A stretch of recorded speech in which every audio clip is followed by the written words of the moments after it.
Welcome to Viking Legacy and Lore, where myth meets history and stories are told like they were always meant to be, bold, poetic, and alive. In this podcast, you'll find tales of Viking warriors, Norse gods, ancient rituals, and forgotten truths, all told with heart, fire, and a deep respect for the world that shaped them. My promise that every episode gives you something real. A moment of wonder, a spark of insight, or a reason to see your own story differently. Before we dive in, a quick note. We're giving away an incredible book, The Saga of the Icelanders. All you need to do to enter is send your email to vikinglegacyandlore@gmail.com. Once we reach 100 signups, I'll randomize a list and I'll mail the book to one of you, anywhere in the world. All right, let's begin. I hope you enjoy this episode, and more than that, I hope it stays with you.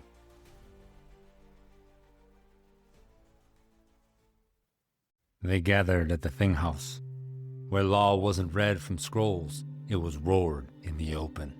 The villagers trudged up the narrow, frozen path, each boot step a crack through the ice and resentment. Snow clung to the rocks like old bones. Every step brought them closer to watching a man face his fate. This isn't just history, it's the raw, brutal edge of Viking justice, where every word spoke could mean life or death. Inside the Thinghaus, the people stood shoulder to shoulder beneath high beams blackened by 100 winters of smoke. Breath steamed in clouds beneath the rafters. Torches hissed and popped, shedding a low golden light that barely reached the far corners where the elders stood like carved shadows. At the center of the circle, the Lawspeaker stood, draped in wolf furs, his white beard braided and knotted. He held the carved oak staff of judgment and gripped it like it was the law itself. He spoke with the cadence of the ancients. Each word dropped like a stone into a silent lake. Each pause carried the weight of centuries. A crime had been committed, a wrong that must be made right. The men at the front murmured about honor. The women drew their cloaks tighter. Someone spat on the floor. And just behind the Lawspeaker, bound and flanked by two armed men, stood the accused. A young man in his mid-20s, but already hardened, like pine that had weathered too many winters. A hunter, a trapper, a man shaped not by war, but by winter and by the woods. Every scar a lesson carved by claw, ice, and iron. His jaw was tight, his eyes were sharp. A cut on his cheek still bled, slowly, steady, down the curve of his jaw. He didn't wipe it away, nor did he flinch. He stood straight even with his wrists bound in leather cord. Lean, strong, built from the forest and farm. Not the largest man in the room, but quick, efficient, dangerous. The kind of man who could set a snare in silence, break a neck in the dark, and vanish into the snow. Soon, he would be forced to kneel before the stone judgment, but Aksel did not intend to beg. His eyes scanned every face, every breath, not for escape, for weakness. And he wasn't looking for mercy. He was memorizing every face. And when he finally spoke, his voice was steady and low, too calm for a man whose life hung in the balance. "I regret nothing," he said. His name was Aksel Alrikson, and today they will judge him. No one doubted the outcome because justice was coming. A man cannot kill the chieftain's son and expect to walk free. Not when the boy was everything that the village held dear. He was tall, fair-haired, quick with a spear, and quicker with a smile. The future leader of the village, the elders were proud of their champion and now devastated by a life cut short. He had charm, skill, and a noble line that given time he would produce future kings of his people. Aksel killed the chieftain's son and the villager's dream in one blow. And now he had blood on his hands. Had it not been for Aksel's father offering every coin and every sheep and every silver-decorated heirloom that they had ever buried beneath the floorboards of their house, this trial would have never happened. There would have been no thing No discussion, only a sword in the night. But even silver cannot buy a criminal freedom, not under these circumstances. In the North, killing a man has only one of two outcomes: death or outlawry. And today, the Lawspeaker would speak the word, with witnesses, with ritual, and with finality. They didn't pass judgment in secret. They branded it into the memory of society. It was public, it was brutal, and it was now. This isn't just a story about one man's exile. It's a revelation of how a whole world handled law, loyalty, and the unbearable weight of silence. In this episode, we go deep into the frostbitten heart of Viking justice. You'll learn how Norse law worked without jails, without police, and without written codes, where guilt was decided by witnesses and memory, and justice was not whispered, it was shouted for the village to remember. You'll uncover the truth about outlawry, not just as a punishment, but as a cultural tool used to erase people, silence dissent, and protect the powerful. You'll meet real historical outlaws like Erik the Red, whose exile didn't destroy him, but launched legacies that reshaped the world. You'll see how Norse law evolved from spoken tradition to a codified system, and how some of the ancient logic still echoes in our systems today. But this isn't just about history. This is about the cost of keeping the peace by sacrificing truth. It's about the emotional weight of being cast out, not for a crime, but for refusing to bow. It's about what happens when justice becomes a tool of convenience and the courage it takes to stand anyway. You'll walk away with a deeper understanding of Viking law and a deeper empathy for anyone who's ever been punished not because they were guilty, but because they were in the way. And by the end, you may just realize some exiles become explorers, some survivors become legends, and some judgments are not always just. The Lawspeaker's voice fell silent, and the hall held its breath. The villagers stood still, as if motion might be mistaken for sympathy. No one dared blink. This was not the time for mercy. It was time for justice and judgment.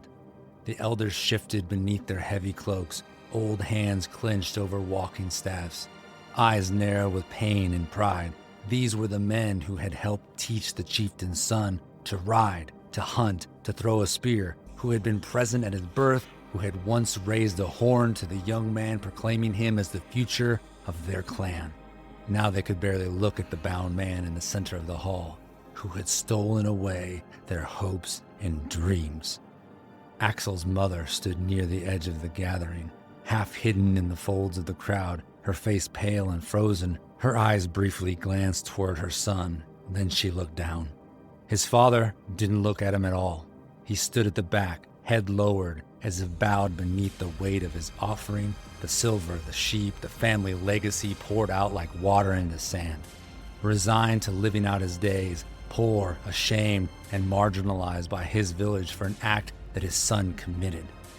The tension in the room was building, as the verdict was just moments away. Solveig, his sister, barely 17, stepped out from the crowd. She had been crying. Her hands trembled as she stood alone. Her voice cracked as she said, "My brother was..."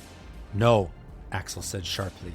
His voice cut through the air like an axe head, calm, direct, final. He turned his head just slightly towards her. Their eyes met, and in that moment she saw it. He wasn't trying to silence her. He was trying to save her. If she had spoken against the chieftain's son, even dead, the cost would not stop with him. So she swallowed her words. Tears returned, sliding down her cheek as if mourning the truth. Aksel looked back to the Lawspeaker and again said, "I regret nothing." The staff of judgment was raised. "By witness and ritual, by memory and oath, let it be known, Aksel is declared outlaw, or outlaw, outside the protection of his people, his gods, and from their law.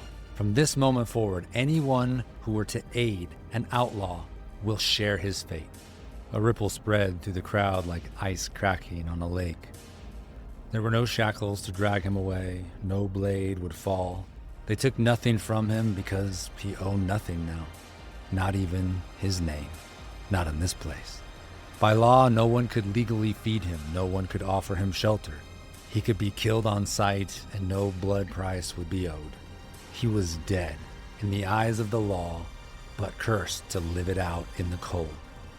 The guard stood watch until Aksel disappeared over the hill where it dipped just before turning into the western forest. Solveig had left the hall before the elders had spoken. She ran home and then continued to the boundary stone at the tree line. She quietly sought her brother's attention, not knowing if anyone would be following close behind. She was breaking the only rule for interacting with an outlaw. Don't. Breathless, pale, and full of concern, she pressed something into his hands. It was a pouch. Inside, flint, a bit of dried meat, and 2 silver coins. "You can't go with nothing," she whispered. "And here, I brought you your hunting knife." He took the pouch and the knife, then the two embraced. He kissed her on the forehead. "Do not speak of what happened that night, not to anyone," he said. "Let them forget all about me." She shook her head, not knowing that her safety was tied to her silence and her brother's sacrifice. "You're not a murderer," she whispered. "You're my brother, and you've always been my shield." But Aksel had already turned. That night, far beyond the reach of the village torches, he built his first camp. He found shelter in the roots of a wind-fallen pine, scraped out a hollow beneath the snow, lit a fire, and ate the meat his sister had packed. The wind hissed through the branches like the breath of old spirits. The silence grew heavy. Then a twig snapped. Aksel's hand moved instinctively to his hunting knife, and with one fluid motion, he moved into the shadows of the fallen pine. He stayed low, breath shallow. 3 figures stepped from the tree line. Not villagers, not travelers. Men sent by the chieftain. Faces half covered, blades drawn. They hadn't come to enforce the exile. They had come to end it. Stay with me, because in the next section, we're not just talking about laws. We're stepping into the frozen boots of the outlaw himself. Let's step aside and explore the history of Norse law. We'll hear the stories of men who survived exile, the bloody truths of Viking vengeance, and the brutal tests that determine who lived and who vanished. This is where the sagas stop sounding heroic and start feeling human. The Vikings didn't lock people in cells. They cut them out of society. Justice wasn't about confinement. It was about consequences. If you committed a crime serious enough to lose your place in the village, you didn't get 3 meals and barred windows. You got outlawry. You were banished, forgotten, illegally killable, and completely alone. Prison was a luxury for kings. In the north, exile was your cage, and the wilderness, your warden. There were no beat cops in chainmail, no watchmen patrolling with lanterns and clubs. Enforcement came from the community, your kin, your neighbors, your rivals. If someone wronged you, it was on you and your family to take them to the thing. The word thing comes from the Old Norse word which means assembly. Seek resolution, seek restitution, be it compensation or vengeance. This was not a world with 911 or security cameras. This was a world of blood feuds, reputation, and pride. And you'd better hope that the witnesses were reliable. Early Norse law lived in the lips of men, passed from generation to generation by the Lawspeaker, a human legal archive with an iron memory and a sense of drama. Every ruling, every clause, every exception memorized, recited aloud, held in the minds of the people and in the ritual of repetition. Only later, especially in Iceland, was the oral tradition written down into collections. But by then, the culture had already taught that the law isn't what you write, it's what you enforce. There were no detectives, no forensics, no court-appointed attorneys, only witnesses, allies, and an ironclad memory. If no one saw it, it didn't happen. If someone powerful spoke against you, you'd better hope you had witnesses on your side. Justice was a contest, a duel of credibility, kinship, and community opinion. Justice wasn't quiet, it was thunder. It was performed, proclaimed, and preserved in public. Every ruling was carved not into stone, but into memory, the collective, communal, unforgettable mind of the townfolk. To be declared outlawger in front of the village was the death of belonging. To win a case was to reclaim your honor, not silently, but loudly for all to see. So when we say Viking law was harsh, we didn't mean barbaric, we mean unrelenting, visible, and deeply human. No prisons, no paroles, just people, power, and the terrifying permanence of what the village would remember about you. And while the thing could be a place of justice, it could also be a weapon. Because outlawry wasn't always about right and wrong. Sometimes it wasn't even about punishment. It was a way to cancel someone from their very culture, making it a tool not of justice, but of control. To call someone outlawger or an outlaw meant more than exile. It meant erasing them from the story. No protection under the law, no shelter, no provisions from the village. You lost your rights. You lost your place in the community.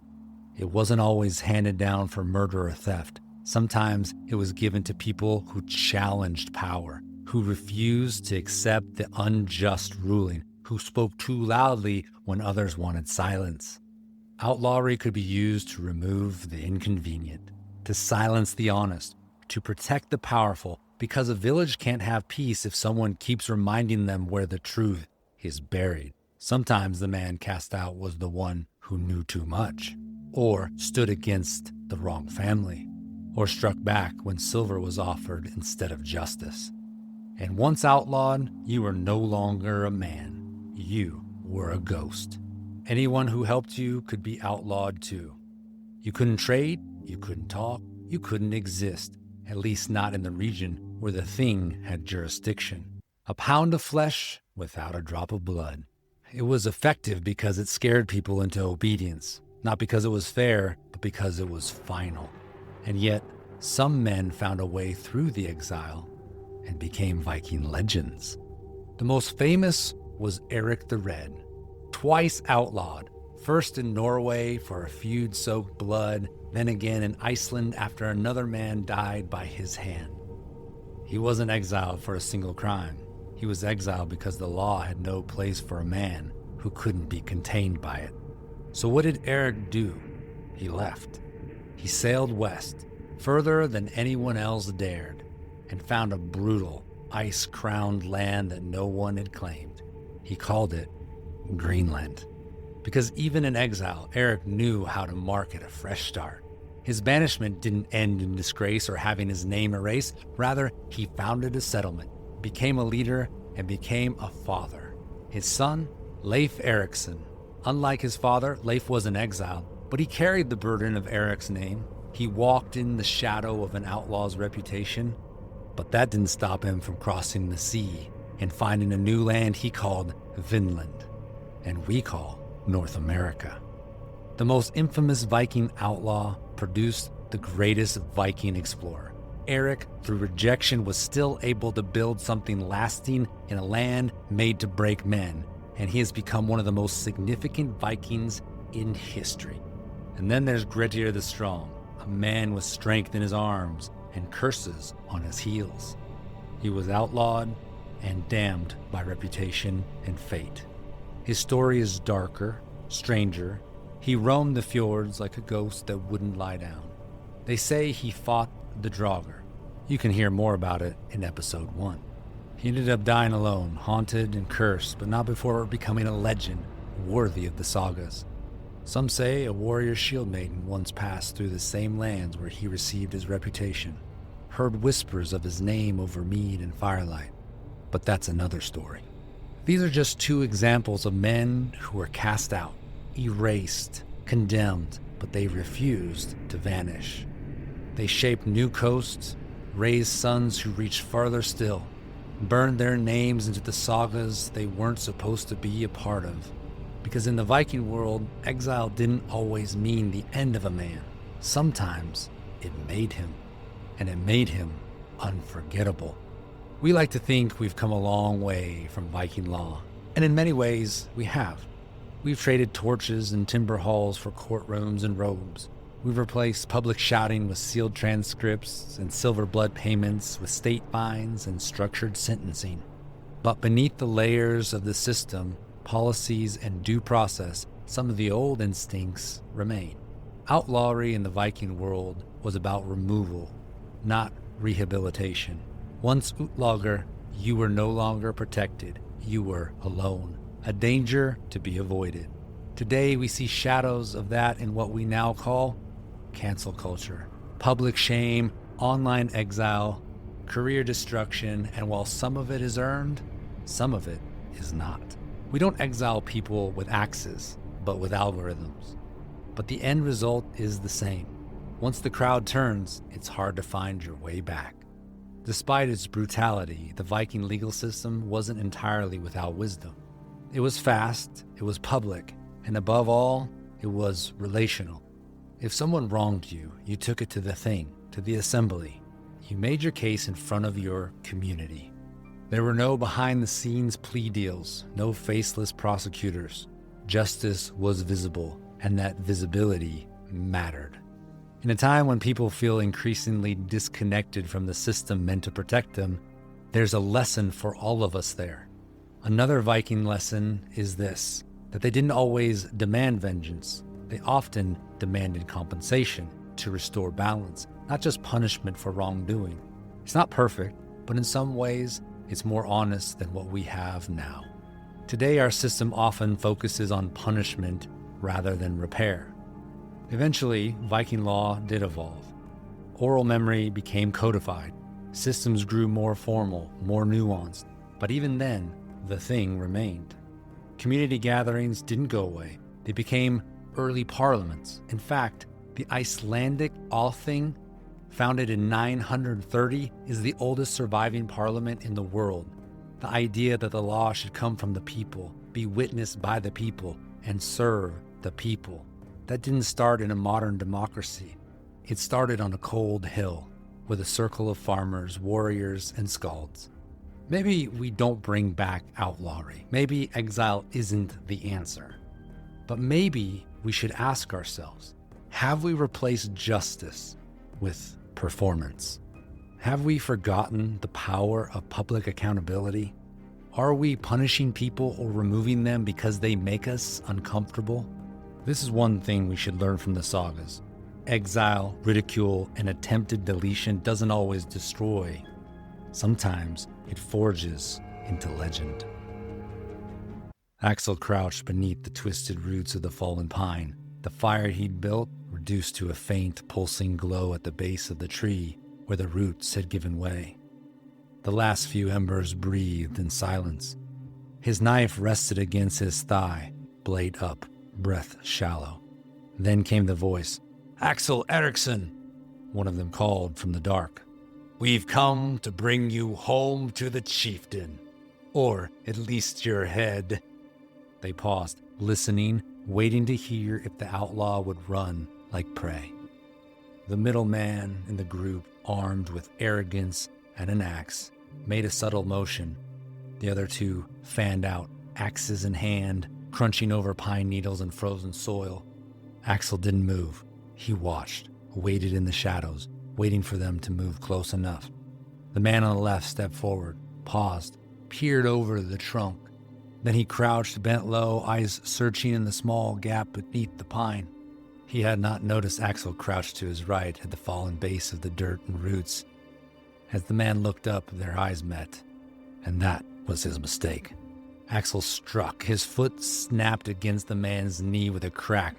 The man collapsed to both knees, and in one motion, Aksel spun to his back, a clean cut across the vocal cords, trapping the call for attention. The scream had no weight, only motion, then nothing. Blood soaked the needles, and Aksel slipped the body deeper into the shadows. "Rourke!" one of the others called. "You see something?" A pause, and the other voice. "I don't see anything over here. No footprints." Only two men spoke. Now they were uneasy, spooked. They advanced slowly towards the fallen pine, blades drawn, nerves taut as bowstrings. One knelt by the body. Rourke's dead. The other cursed. "Show yourself!" they shouted. "Fight like a man!" Silence. Then another voice, low, cruel. "If you don't come out, when I get back to the village, I'll finish what the chieftain's son started, and she'll produce my offspring." Something snapped in the air. Not a twig, not a branch. Something in Aksel. He moved, fast, silent, absolute. The man barely turned before the axe slammed into the back of his knee, cutting clean through the tendon and bone. He dropped, a strangled scream escaping his mouth. But the knife followed, clean, centered, in, out, gone. The man was dead before he hit the dirt. Only one remained. Aksel rose in the dim firelight. Across the small clearing, the last man stepped forward. Axe raised, eyes wide, they circled like two wolves in the flame and frost. No more surprise, no more tricks. This would end face to face. The man roared and charged. Aksel moved aside just enough to let the brute's momentum carry him wide. They reset, circling again. This time, Aksel timed it perfectly. As the man charged once more, kicked hard at the fire pit, lifting a plume of hot ash and glowing embers into the attacker's face. The man screamed, blinded, disoriented, and then came the steel. Aksel's axe bit into the back of the thigh, deep. The knife into the back of the other leg, twisting as he removed it. The man collapsed, grunting, cursing, crawling. One eye smeared with soot and tears, one hand still clawing for his fallen weapon. Aksel stepped forward, kicked away the axe. "You should have left my sister out of this." The final swing was silent, swift, unforgiving. The remainder of the fire had been spread. The embers faded. There was almost no light to offer. Aksel didn't think long. He moved methodically, checking the bodies. He took what he needed. A second axe, a wool cloak, a pouch of silver, 3 strips of dried fish. He stood. The forest breathed around him, quiet again, but not safe. The blood would bring wolves, or worse. He turned west into the night, into his exile. The moon lit a path, pale and cold, and Aksel Alrikson walked onward, hoping the past would stay buried, but knowing it never does. Outlawry, both then and now, isn't always a response to a crime. Sometimes it's a response to discomfort. We exile people who speak inconvenient truth. We remove those who refuse to follow the script. We abandon those who fight back when they're supposed to bow. And when that happens, we don't just lose them, we lose ourselves. Because a society that silences the honest may find peace for a moment, but it will be a fragile, haunted peace. The Viking thing may be gone, but the stories remain. Aksel didn't just face exile, he chose it. He let them strip him of his name, his shelter, his world, because speaking the truth would have put his sister in danger. Even when she stepped forward to defend him, he stopped her, not to silence her, but to shield her from the vengeance he already knew was coming. Love isn't always loud. Sometimes it's quiet. Sometimes it's not in what you say, but in what you're willing to lose so someone else can live. Love and loyalty aren't proven when it's safe. It's revealed when it costs everything. They cast him out, expecting him to disappear, but he didn't vanish. He adapted. He endured. And when they came to finish what the exile had begun, he faced the fire and came out colder, sharper, and more alive. He didn't return as a hero. He didn't need to. He moved forward, and in so doing, he, like Erik the Red, became a lesson. It's not over when you fall, or when you fail, or when you're set aside. It's only over if you quit. If this episode stirred something in you, if it reminds you of a time when you were cast out, misunderstood, or forced to carry a burden that no one else could see, then don't let this story stop here. Follow the podcast, leave a review, and most of all, share this with someone who needs to hear that survival isn't weakness. It's the beginning of legacy. We tell the stories to remember, to reclaim, to resist the silence that tries to swallow the truth. Because exile doesn't end you. It shapes you, and legends are often born from the edge of the firelight, where no one thought to look.